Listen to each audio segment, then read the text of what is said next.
guest of honor. Emikolo gino gibadde ku kyalo Bunamera ekisangibwa mu muluka gw'Eputi mu ggombolola y'e Kabwangasi mu disitulikiti ey'e Butebo. Omukulembeze w'eddiini eno mu Uganda, Ribi Enosh Kechmina, agamba nti mu myaka gino 10 egiyise basobodde okusimba amakanda mu mawanga ga Africa agawerako. We are marking this time to be 100 years because of that query which has been in many people's mind to think Jewish people don't exist anywhere in Africa. Many people know that Jewish people are white.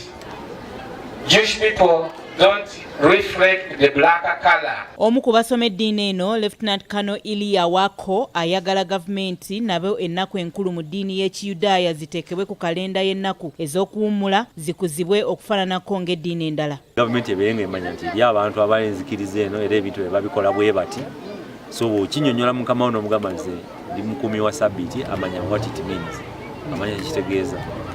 Tulina embaga enkulu mu mwaka, embaga enkulu ezo ziri 3. Omuyudaaya yenna ateekeddwa okuzibeeramu. Naye embaga ezo bwe zituuka era ne ku kalenda ya Uganda tezikola ki? Tezimanyibwa nga ate abalala balina Idi, abalala balina Christmas, balina Easter, balina Sunday. So ebyaffe tebimanyiddwa.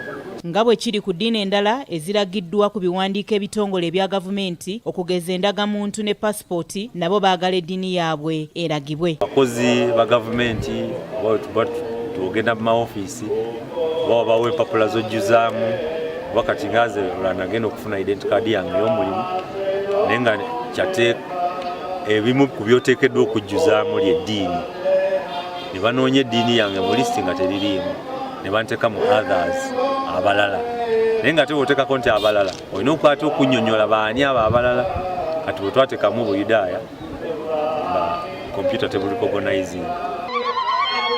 Minisita w'ensonga ez'Ekaramoja, Engineer John Byabagambi, nga yakiikiridde President Museveni yeeyamye ku lwa gavumenti okukolera awamu n'abakulembeze b'eddiini eno okulaba nga bye basabye biteekebwa mu nkola. So I came here to discover what is going on here so that I take the report to him that I think as the organizing chairperson said, Lieutenant Colonel Wako,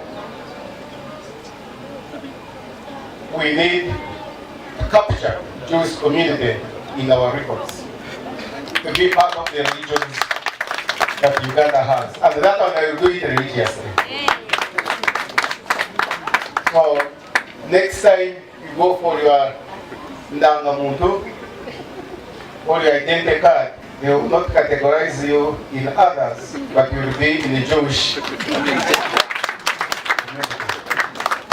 Ono bano abasabye okunyweza obuweereza bwabwe ate beewale ababuulizi b'enjiri abalimba abaviiriddeko abantu amangi okubbibwako ebintu byabwe.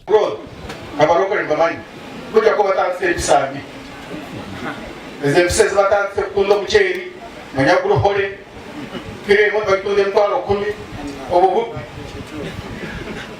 batandise ebyekibbi kati abo bajja balwa sente eky'ekkumi 10% mbaga bazimba manyumba ku mazzi nyumba za bilioni 2 bilioni 3.